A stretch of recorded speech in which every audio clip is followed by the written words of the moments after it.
వేడి వేడి అన్నంలోకి ముద్దపప్పు ఆవకాయ నెయ్యి వేసుకొని తింటే ఆ టేస్టే వేరండి.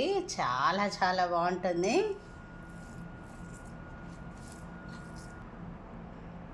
పెద్దలందరికీ నమస్కారం అండి. పిల్లలందరికీ హాయ్. వెల్కమ్ టు లతా స్వరాలు. నేను మీ లత. ఈరోజు ఆవకాయ పచ్చడి చేశానండి. చాలా టేస్ట్గా ఉంది.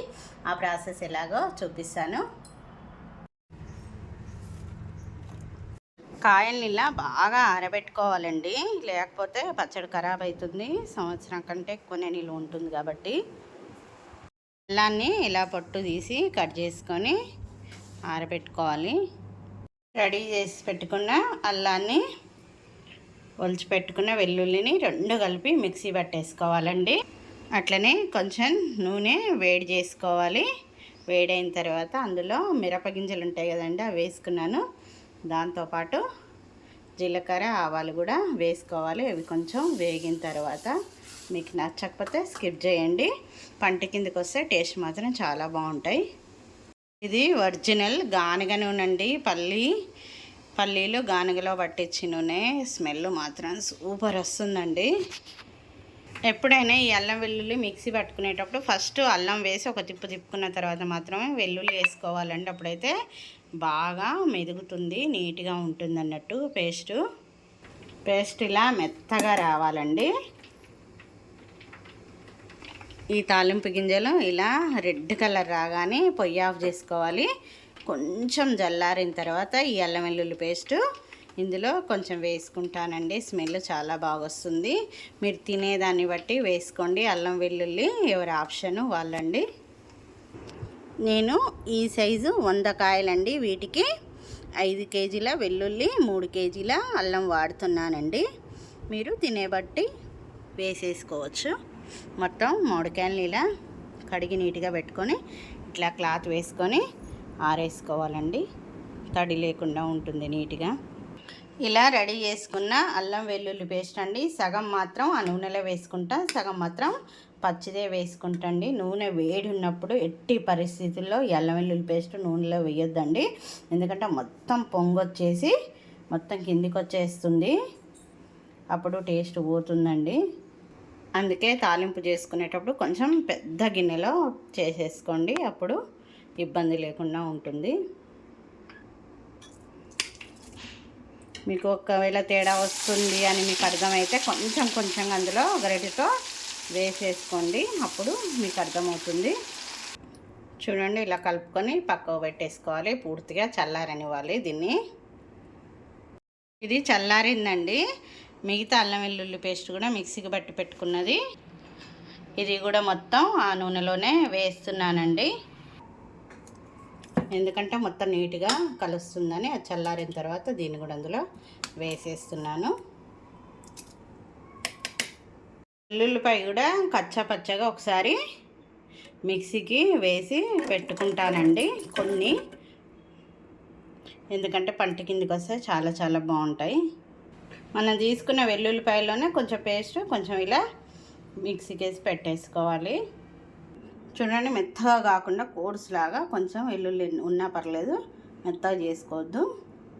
దీన్ని కూడా ఆ నూనెలోనే వేస్తాను. మేమైతే మామిడికాయలు బయట కొట్టించుకురావండి, ఇట్లా కత్తిపీటతోనే ఇంట్లోనే కట్ చేసుకుంటాము. ఇట్లా అన్నీ కట్ చేసుకున్న తర్వాత చూడండి, జీడి ఏది లేకుండా మొత్తం పైన ఒక లేయర్ లాగా కూడా ఉంటుందండి. లోపల ఈ జీడి తీసిన తర్వాత దాన్ని కూడా తీసేసేయాలండి. ఇట్లాంటివి మొత్తం తీసేసి మీకు కావాల్సిన సైజులో వీటిని కట్ చేసుకోవాలి. ముక్కలన్నీ కట్ చేసి తుడిచిపెట్టుకున్నానండి. నేను ఈ గిన్నెతో కొలత తీసుకున్నాను. దీంతో 8 అయినాయండి. మామూలుగా మీ కొలత కోసం తక్కువ చూపిస్తున్నాను మీకు చూపించాలని. దీంతో 8 అయినాయి. ఇప్పుడు కారం ఉప్పు కొలతలు ఎలానో చూద్దామండి. ఈ పచ్చడి కోసం నేను 3 మ్యాంగోస్ కారం అండి, ఇది చాలా చాలా బాగుంటుంది, దీన్ని వాడుతున్నానండి.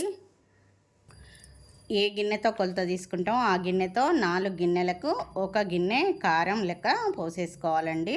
ఇప్పుడు నేను 8 గిన్నెల ముక్కలు అయినాయి. ఇప్పుడు 2 గిన్నెలు పోసేసుకుంటాను. 2 గిన్నెల కారం అండి. 2 గిన్నెల కారానికి 1 గిన్నెన్నర ఉప్పు వేస్తానండి. ఉప్పు కొంచెం తక్కువనే పడుతుంది, బరువు ఎక్కువ ఉంటుంది కదండి ఉప్పు, అందుకే కొంచెం తక్కువ వేసుకోవాలి. చూడండి, ఇలా హాఫ్ వేసేసుకుంటున్నాను. దీన్ని మొత్తం బాగా కలుపుకోవాలండి, మొత్తం కలవాలి ఉప్పు కారం అనేది. జీలకర్ర మెంతుల పిండి అండి. నేనైతే కొంచెం క్వాంటిటీ ఎక్కువనే చేసుకున్నా, ఎందుకంటే ఇంకా పచ్చడి పెట్టేది ఉంది. చూడండి, సుమారుగా 1 గిన్నె అనుకోండి జీలకర్ర మెంతులు కలిపి వేయించి పెట్టుకున్న పౌడర్ అండి. ఇది ఆవపిండి అండి. మామూలుగా ఎండలో పెట్టేసుకొని ఇందులో మిక్సీకి వేసేసుకొని పౌడర్ వేసుకోవాలి. చూడండి, 2 గిన్నెలకు 1 తలగొట్టు గిన్నె ఆవపిండి వేసుకుంటున్నాను. చూడండి, ఈ క్వాంటిటీ. 1/2 గిన్నె వెల్లుల్లిపాయలండి. మా ఇంట్లో బాగానే తింటారు, అందుకే నేను వేసుకుంటున్నా. మీకు కావాలంటే వేసేసుకోండి, లేకపోతే స్కిప్ చేసేసేయండి. మీరు ఏ గిన్నె కొలతతో తీసుకుంటే దాంతోనే తీసేసుకోవచ్చండి. నేను 1/4 గిన్నె అండి, అంటే సుమారుగా 200 గ్రామ్స్ ఉంటాయి. శనగలను కొంచెం వేయించి ఇందులో వేసేసుకుంటున్నాను. 1/2 స్పూను మిరియాల పొడి అండి. ఇది పూర్తిగా మీ ఆప్షనల్. ఇది వేసుకోవడం వల్ల కారం అనేది ఎర్రగా ఉంటుంది. సంవత్సరం నిలువున్నా కూడా నల్లగా కాదండి పచ్చడి. ఇది పూర్తిగా కలిపేసుకోవాలి మొత్తం. మనం అల్లం వెల్లుల్లి పేస్ట్తో తాలింపు చేసుకున్నది ఉంది కదండి, అది సగం వేసుకుంటున్నాండి. మీకు క్వాంటిటీ చెప్పా కదా, నేను సగం వేసుకుంటున్నా, ఎందుకంటే మొత్తం పచ్చడి ఒకేసారి కలపట్లేదు, సగం మాత్రమే కలుపుతున్నాను. వేయించకుండా మిక్సీకి వేసి పెట్టుకున్న అల్లం వెల్లుల్లి పేస్ట్ ఉంది కదండి, అది వేయించలేదు. ఆ పచ్చిది కూడా ఇందులో కొంచెం వేసుకుంటున్నాను. కొంచెం నూనె వేస్తున్నాండి. ఇది ముద్దలాగా అయ్యే వరకు కలిపేసుకోవాలి, ఎందుకంటే తాలింపులో ఎక్కువ నూనె వేయలేదు కదండి. కారం అనేది ఇట్లా చూడండి, ఇట్లా ముద్దల పట్టుకుంటే ఇలా ముద్దల అయ్యేటట్టు ఇందులో నూనె వేసి కలుపుకోవాలి. ఇది మొత్తం కలిసిన తర్వాత మనం కట్ చేసి పెట్టుకున్న మామిడికాయ ముక్కలు ఉన్నాయి కదండి, వాటిని మొత్తం ఇందులో వేసి కలిపేసుకోవాలి. నేనైతే పెద్దది ఉంది కదండి బేసను, ఈ ముక్కలు అన్నీ ఇందులో సరిపోతాయి కాబట్టి వేసుకుంటున్నా. మీరు కొంచెం కారం ఎక్కువ ఉండి కొంచెం అనుకోండి ఇబ్బంది అనుకోండి, ఇట్లా సైడ్కి తీసుకొని కొంచెం కొంచెం కలిపేసుకొని ఎత్తేసుకోవచ్చు, టిఫిన్లోకి కానీ బాక్స్లోకి కానీ. నేనైతే ఇందులో సరిపోతుంది కాబట్టి మొత్తం ఇందులో వేసి కలిపేసుకుంటున్నా.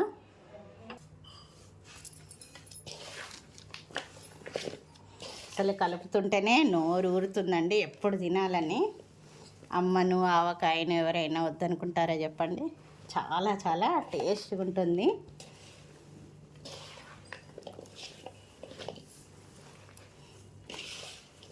కాకపోతే కొంచెం కష్టపడాలి కదండి, ఏదైనా కావాలనుకుంటే కష్టపడాలి కాబట్టి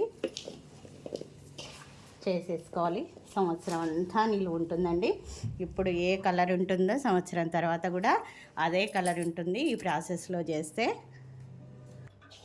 నేనైతే ఇట్లా కలుపుకున్న తర్వాత ఈ టిఫిన్ బాక్స్లోకి తీసేసుకుంటున్నానండి. 3 days తర్వాత కలిపిన తర్వాత జాడీలోకి పెట్టేసుకుంటాను. మొత్తం ఇందులోకి తీసుకుంటున్నాను. చూడండి, పైన అడుగున ముక్కలుండి పైన కారం పెట్టేసి ఇట్లా నొక్కేసుకొని పెట్టుకోవాలి. ఇందులో కొంచెం నూనె వేసుకుంటున్నానండి, ఎందుకంటే ముద్దలా ఊరాక నూనె బాగా వస్తుంది అన్నట్టు. ఇప్పుడు 1/2 kg అంత నూనె ఇందులో పైన పోసేసుకుంటున్నానండి.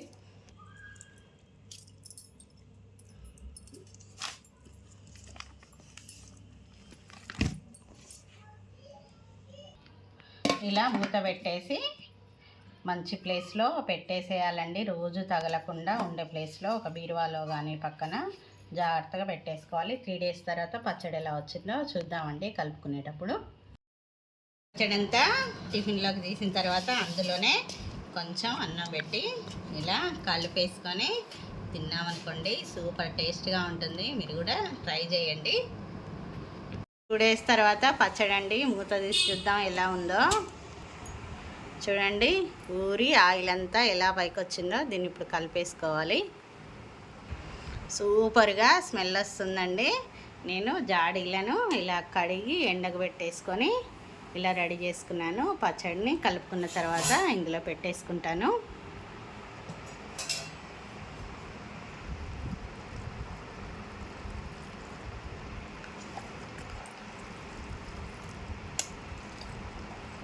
చూడండి ఎంత బాగా ఉందో, చూస్తేనే నోరు ఊరిపోతుంది కదండి. ఆవకాయ అంటే ఇష్టం లేని వాళ్ళు ఎవరు ఉంటారు చెప్పండి. ఇలా జాడీలో పెట్టుకొని స్టోర్ చేసుకుంటే సంవత్సరం పైనే నిలువ ఉంటుందండి. మీరు కూడా ఒకసారి ట్రై చేయండి, ఎలా వచ్చిందో టేస్ట్ చెప్పండి. నా ఛానల్ని లైక్ చేయండి, షేర్ చేయండి, సబ్స్క్రైబ్ చేయండి. Thank you for watching. Bye.